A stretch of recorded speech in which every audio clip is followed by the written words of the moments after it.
Ebanghelyo. At kung hindi sila naniwala doon sa mensahero nila sa panahon nila, kahit na buhayin pa ulit, kahit si Jesus, hindi pa rin sila maniniwala. Sasabihin ko sa inyo. Amen. Alright, sige. Iwan natin sandali ang eksenang yan. At talakayan natin isa-isa ang 7th dimension. Tingnan muna natin ang kalagayan ng mga nangamamatay noong Old Testament setting. Alright, this is Old Testament setting. Nakita natin, ito na, pero natin si Lazaro, nung siya ay mamatay, si Lazaro, sorry. Ito pala yung rich man, nung mamatay siya, nasumpungan niya ang kanyang lugar, sa isang lugar, na sabi, merong pagdurusa. At tanaw na tanaw niya si Lazaro na nasa piling ni Abraham. Nakita niyo ba yung kaibahan? Ito ay merong kislap ng liwanag. Itong dalawang ito, si Abraham at saka si Lazaro. Hayaan niyo mag-represent yan sa predestinated seed. Alright? Na nasa puso ng mga pinili ng Diyos. Alright? May predestinated si Lazaro, kaya nagpunta siya roon sa lugar na kinaroroonan ni Abraham. Itong rich young ruler, bagamat pinakamaliwanag yung bahay niya doon sa ibabaw ng lupa nung siya ay nabubuhay, pero wala siyang liwanag sa loob. Diba? Kaya nung mamatay siya, punta siya doon sa impyerno. Actually, itong buong ito na nakikita nyo ay impyerno.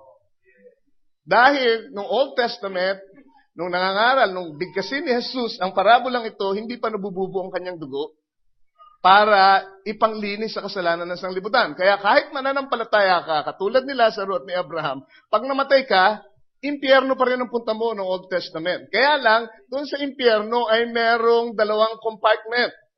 Di ba? May partition na sabi, sa pagitan ng dalawang lugar na yun ay merong malawak na bangin. Na yung mga nandoon, hindi pwedeng makaparini. Sa Bible eh. At yung mga narito, hindi pwedeng makaparoon. Pero nagkakatanawan sila. Mas maganda dyan ah. Di ba? Pareho silang nasa isang lugar na kung tawagin na impyerno, pero may division yung lugar nila. Ito ay tinatawag nung panahong yun na Abraham's bosom. Alright. Ngayon, ang sabi sa Ephesians chapter 4, verse 8 to 10, ay ganito, wherefore, he saith, when he ascended up on high, he led captivity captive and gave gifts unto man.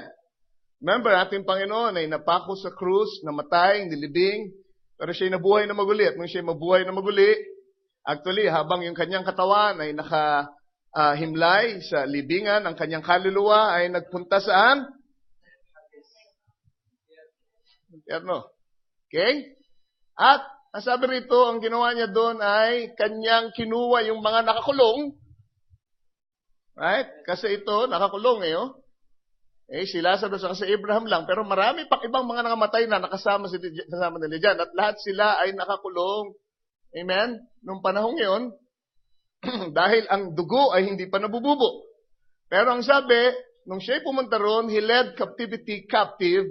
Yung mga nakakulong na yun, ay hinuli niya, nakakulong na, hinuli pa niya, para dalhin sa ibang dimensyon. Makikita natin mamaya. Now, that he ascended, what is, but that he also descended first into the lower parts of the earth.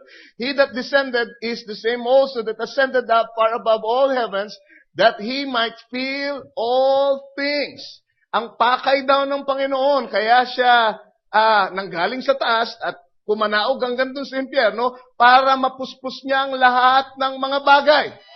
Kahit ng impyerno ay mapuntahan niya at mapuntahan ng kanyang presensya. Think of it. Yun ang ibig sabihin, mapuspos niya ang lahat ng mga bagay. Kaya anong ginawa ng Panginoon? Next. Ba'y binaba niya kahit yung impyerno? Pinuno niya pati impyerno. Dahil sa kanyang pagbaba dun sa impyerno. Hindi ba? Alright. Next. Ginawa niya. Ganitong ginawa niya. Nung siya'y mabuhay na maguli, he led captivity captive. Sige, umakyat siya. Ayun. Sige. Nakyat niya, nawala yung yung mga captive dito, kinuha niya. Saan niya dinala? He led captivity Saan? Next. Captive. Dinala niya sa isang dimensyon, pinalaya niya na sa impyerno. Bakit? Nabubuo na ang sakdal na dugo. Hindi lamang nagtatakip, nag-aalis ng kasalanan ng sanglibutan. At dahil doon, nagawa niya ng kunin yung mga ligtas na yun na nag-aabang sa pagdating niya at dinala niya sa lugar na kung tawagin ay sixth dimension under the altar. Oops, medyo mababa yata. Oops, sandali, doon muna tayo. Alright, so, kalimutan niyo muna yung Old Testament setting. Simula nung si Kristo yung mamatay, pumunta sa impyerno, pumanik sa langit, ito na ngayon ang setting sa New Testament. Alright, New Testament setting yan. Bawat predestinated seed na naligtas, tumanggap sa pagliligtas ng Diyos sa Ebanghelyo, pag namatay, saan pupunta? Hindi na dito. Amen? Praise the Lord. Mas lumuwang na impyerno, more vacancies are available. Bakit? Kasi yung isang compartment, binasyon niya, inakit niya dun sa langit, kaya nako, mas marami ng puwang sa impyerno para doon sa mga ayaw tumanggap sa ating Panginoong Jesucristo. Welcome na welcome kayo doon. May space pa. There's always room for you. Diba? Kung paano sa ating Panginoon, there's always room. Iba, binasyon ng Panginoon yung isang compartment eh. Diba? So, lahat ng ligtas, akyat, pag namatay, doon sa under the altar, sa sixth dimension. Pagka namatay, hindi tumanggap sa Panginoon, punta sa impyerno. Alright. Sige. Ang sabi dito, tignan natin ang seven dimensions. Dito binanggit ni Brother Branham ang tungkol doon sa kanyang message na present stage of my ministry. Sabi niya, now, we live here in three dimensions. Right? Now, light, matter, and time. And our five senses contact them dimensions. Our sight contacts light, our feeling contacts matters, and so forth. Now, but we have contact through science, the fourth dimension, as it was. Now, the fifth dimension is where the sinner, the unbeliever, dies and goes to.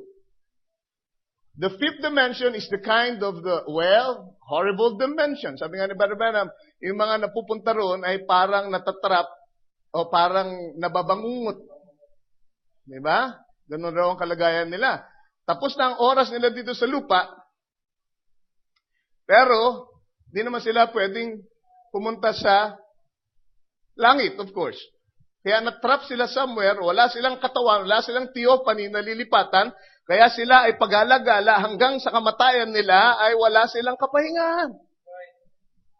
Doon sa fifth dimension ay walang kapahingahan.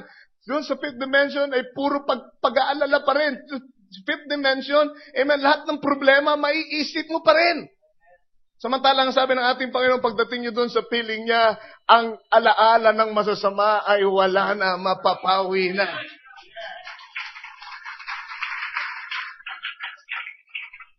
Walang kapahingahan sa isang taong masama at hindi tumanggap sa ating Panginoong Jesucristo. Alright, and then sabi niya, and when a Christian dies, he goes into the sixth dimension, and God is in the seventh dimension. Okay, isa-isa natin. Unang dimension ay light. Ano ba ang light? Kung walang liwanag, walang bagay na mabubuhay sa ibabaw ng lupa. Kung walang liwanag na galing sa araw, ang mundo ay magyiyelo. At hindi maaring tubuan ng buhay. Tama ba? Iyon ang liwanag. Alright? At meron tayong iba't ibang klase ng liwanag na alam ngayon. At tayo ay exposed sa liwanag habang tayo ay nabubuhay. First dimension, light. Alright? Nakokontak ng ating physical senses. Ano yung mga senses natin physically? Hearing, sight, touch, smell, taste. Alright? Subject yan sa ating mga pangdamang pisikal. Pangalawang dimensyon ay ang matter. What is matter? Anything that has mass and occupies space. Alala niyo yung science? Sabi ni Esther, meron ibang kahulugan niya, pero hindi ako nabuhay. Doon ako nag-aaral nung panahong yun. Kaya yun ang alam kong definition. Ano mang bagay? Ibig sabihin yan, kasama dyan, lahat ng bagay na nakikita nyo, Amen? Magmula sa mga hayop, sa mga insekto, sa mga puno, mga halaman, kasama na dyan lahat ng anyong tubig at anyong lupa, di ba? Lahat ng yan ay mga matter. Di ba? Kasama na dyan kayo. Dahil tayo ay binubuo ng 16 elements ng matter. Alright? Ano ba yung 16 elements ng matter? Mabilis na mabilis. 16 elements ng matter: calcium, chromium, copper, iodine, iron, magnesium, manganese, phosphorus, potassium, selenium, zinc, molybdenum, tama ba yun? Fluoride, oxygen, hydrogen, sulfur, 16 elements. Yan ang bumubuo sa inyong katawan. Amen? At ito ay matter. Sa matter of fact, ito ay matter. Pagka kayo ay hindi kumain ng balansyado, magkakaroon kayo ng tinatawag na imbalance, of course. Diba? System imbalance ang tawag doon. Kaya, dapat kayo ay kumain ng balancing diet. Mag-ehersisyo, matulog ng maaga, magkaroon ng magandang lifestyle. Kung gusto nyo, ang inyong 16 elements ay mabalanse palagi. At maging malakas yung templo ng Diyos. Alright. So, lahat kayo ngayon, mga matter. Alright. Ano pa ang matter?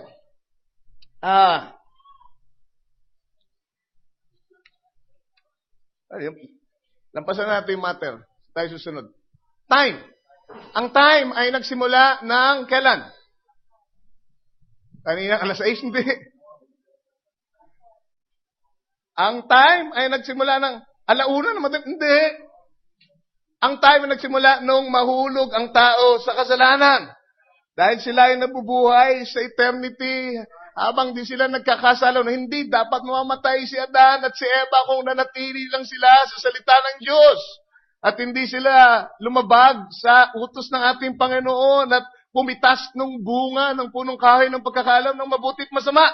Pero nung sila'y mahulog sa biyaya, nagsimulang mag-tik-tak, tik-tak, tik-tak. Diba? Kronos. Ang oras ay nagsimulang tumakbo. Right.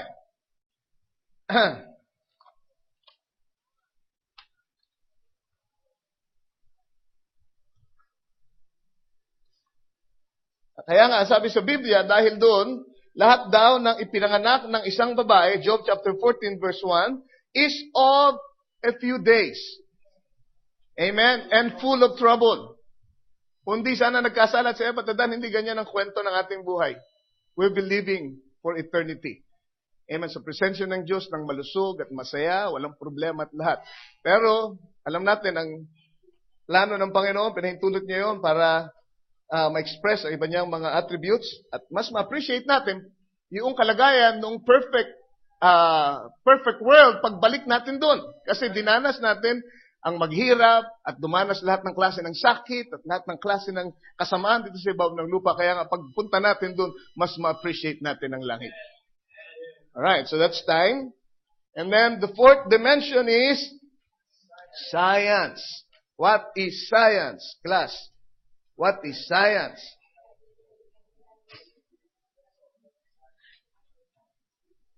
Science involves things that are unseen to the natural eyes, but they exist based on natural laws. Mga bagay na hindi kita ng ating pisikal na mata, pero sila'y nariyan base sa mga natural na batas na ang Diyos ang nagtakda at nagtalaga. Hindi porket di natin nakikita ay wala dyan ang kuryente. Sino nakita ng kuryente sa inyo? Meron nagta, sabi ako, hindi, wire yung nakita mo. Kable yun, yung kuryente hindi mo nakita. Hindi, tanso yung nakita mo. Yung kuryente hindi. Pero may batas ang kuryente. Na pagka ito'y nagawa mong ma-harness, pagka alam mong kalikutin ito base sa batas ng kuryente, abay mapapagana mo lahat ng makinarya ng isang syudad.